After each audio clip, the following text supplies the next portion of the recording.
ஆண்டவரே உம்மை ஸ்தோத்திரிக்கிறோம், துதிக்கிறோம். ஆண்டவரே அருமையான இந்த வேலைக்காக நன்றி செலுத்துகிறோம்.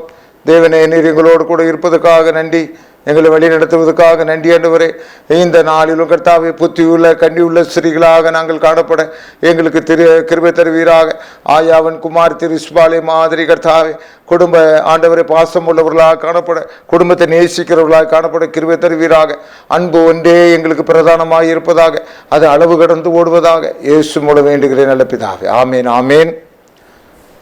கர்த்தருக்குள் பிரியமானவர்களே, இந்த நாளிலும் கூட ஆயா மகள் ஐயா, ஆயா மகள் ஐயா என்னன்னு பார்த்துருவோமா? 2 சாமுவேல் 21:8.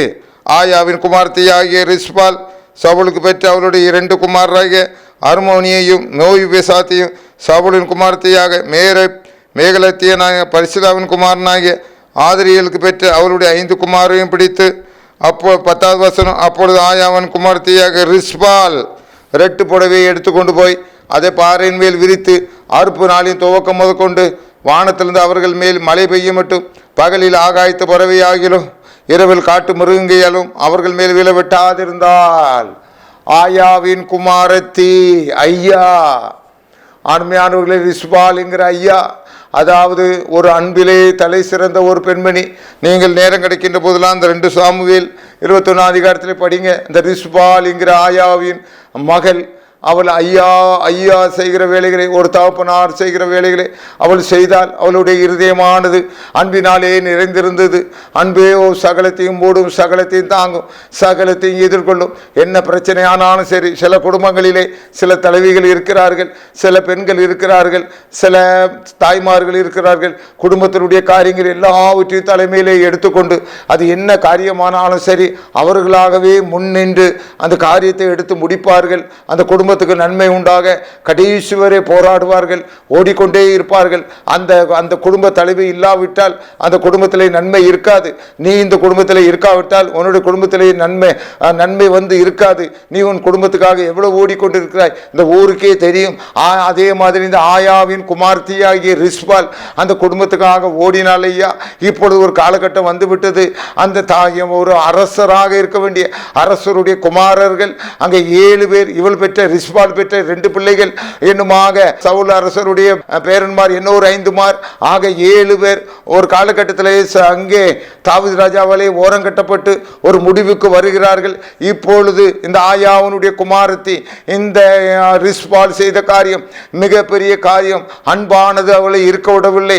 தன்னுடைய பிள்ளைகள் 5 பேர், தன்னுடைய சகோதரியுடைய பிள்ளைகளுடைய 5 பேர், கொழுந்தனாருடைய பிள்ளைகள் 5 பேர், அந்த 2 பேர் ஆக 7 பேருடைய அந்த உறுப்புகளிலே அதில் எந்த ஒரு மலையோ எந்த ஒரு பறவையோ எதுவும் உட்காராமல் தன்னுடைய சேலையினாலே விரித்து அந்த நீண்ட நாட்களாக அந்த காரியங்களை அவள் காத்து கொண்டே வருகிறாள்.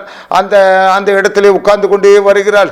இந்த அருமையான செய்தி, அன்பினுடைய மிகுதியினாலே இவள் தன்னை வருத்தி கொண்டு, ஐயோ என்னாலே காப்பாற்றப்பட முடியாமல் போய்விட்டது என் பிள்ளைகளே, இருந்தால் ஒரு காக கூட உட்கார நான் அனுமதி கொடுக்க மாட்டேன் என்று இந்த ஆயாவுடைய குமாரத்தி ஐயாவை காட்டிலும் அப்பாவை காட்டிலும் தகப்பனை காட்டிலும் அதிகமாக அன்பு கூர்ந்தவளாக அந்த 7 பேர் சடலத்தின் மேலும் இவள் ஒரு துரும்பு கூட விழாமல் அவளை காத்து கொண்டு வந்தது தாவீது ராஜாவுக்கு அறிவிக்கப்பட்டது.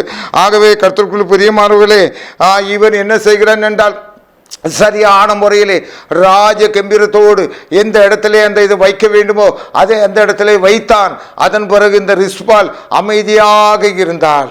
ஆம் கர்த்தருக்கு பிரியமானவர்களே, இந்த அன்பு இருக்கிறதே, அந்த அன்பு இருந்தால் பாலஸ்தீன நாட்டிலே, ஆப்பிரிக்க நாட்டிலே தன்னுடைய பிள்ளைக்கு ஒரு கேடு வந்தாலும் இங்கிருந்து அந்த தாய் முழங்கால் பட்டி படியிட்டு ஜெபிக்கின்ற வேளையிலே அந்த கேடெல்லாம் நீங்கி போய்விடும். இன்றைக்கு குடும்பத்தினுடைய பொறுப்பு உன்னுடைய கையிலே இருக்கிறது. இந்த ரிஸ்பால் அந்த காரியங்களை எடுத்துக்கொண்டு செய்தால் காரணம் அவனுடைய உள்ளுக்குள்ளாக இருந்த அன்பு. என் பிள்ளையை நான் விடமாட்டேன், அவன் எப்பேற்பட்ட சூழ்நிலை இருந்தாலும் சரி, என்ன கண்டிஷன்ல இருந்தாலும் என் பிள்ளை தான், அவன் போய் சேர வேண்டிய இடம் வரைக்கும் நான் விடவே மாட்டேன் என்று அந்த ரிஸ்பாலுடைய அன்பின் செய்தி, இந்த ரிஸ்பாலுடைய அர்ப்பணிப்பின் செய்தி, இந்த ரிஸ்பாலுடைய காரியங்கள் எல்லாம் தாவீது ராஜாவுக்கு அறிவிக்கப்பட்ட போது அவன் என்ன காரியங்களை அந்த அந்த உடலுக்கு செய்ய வேண்டுமோ அந்த காரியத்தை செய்து முடித்தான். அன்பானவனே, உன்னுடைய தாயினுடைய அன்பை நீ அல்லல் தட்டி விடாதே. உன்னுடைய தாயினாலே தான் உன்னுடைய குடும்பம் போஷிக்கப்பட்டு கொண்டு இருக்கிறது. உன் தாய் காலையில் எழுந்து ஜெபிப்பதினால்தான் இன்றைக்கு நீ IAS கலெக்டர் ஆகியிருக்கிறாய். இல்லை என்றால் உனக்கு அந்த பதவி கிடைத்திருக்கிறது. நீ உயர்ந்த பதவியில் இருக்கிறாய் என்றால் ரிஸ்பால் இந்த ஆயா மாதிரி அன்பாலே நிறைந்த உன்னுடைய பாட்டியினாலே உனக்கு இந்த பதவி கிடைத்திருக்கிறது, உனக்கு இந்த புகழ் கிடைத்திருக்கிறது, உனக்கு இந்த சாப்பாடு நடந்து கொண்டிருக்கிறது. காரணம் ஆயா மாதிரி ஒரு ஐயா உன்னுடைய குடும்பத்தில் இருக்கிறார்கள். அவர்களை மறந்து விடாதே. அவனுடைய ஜெபங்கள் தான் இயேசு இயேசு என்று முழங்கிக் கொண்டே இருக்கிறார்களே, இயேசு இயேசு என்று ஜெபித்துக் கொண்டிருக்கிறார்களே.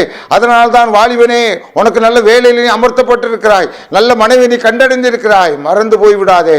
ஆயாவுடைய மகளாகிய ரிஸ்பாலுடைய அன்பு ஐயாவை காட்டிலும் ஒரு தகப்பனை காட்டிலும் மேலானதாக இருந்தது. அதே அன்பு ஒன்றிலே நீடித்திருக்கப்பார். ஜெப செய்வோ. ஆண்டவரே, ஆயாவுடைய குமார்த்தியாகிய ரிஸ்பாலுடைய அன்பு மெச்சத்தக்கது ஆண்டவரே, போற்றத்தக்கது ஆண்டவரே, புகழத்தக்கது ஆண்டவரே. நாங்களும் கூட அதே மாதிரி அன்பிலே ஆண்டவரை கடைசி வரை கர்த்தாவே இந்த உலகத்தில் அன்பை வாரி வழங்கி கொண்டிருக்க எங்களுக்கு உதவி புரிவீராக. எங்களுடைய அன்பு குறைவே மன்னிக்க ஆண்டவரே, அன்பு தாழ்ச்சியை மன்னிங்க கர்த்தாவே. ஒருவரில் ஒருவர் ஊக்கமான அன்பு கூற எங்களுக்கு உதவி செய்வீராக. அன்போ சகலத்தையும் தாங்காண்டவரே, சகலத்தையும் பொறுக்க கர்த்தாவே. இப்பொழுது இந்த குடும்பத்தினுடைய சண்டை நின்று போவதாக, சச்சரவுகள் நின்று போவதாக, ஒருவரை ஒரு நேசிக்க ஆண்டவரே கர்த்தாவே இவர்களுக்கு நீர் உதவி புரிவீராக. இப்பொழுதே அன்பு வெல்லும் பெருக்கெடுத்து ஓடுவதாக இயேசு மூலம் வேண்டுகிறேன் நல்ல பிதாவே. ஆமென்.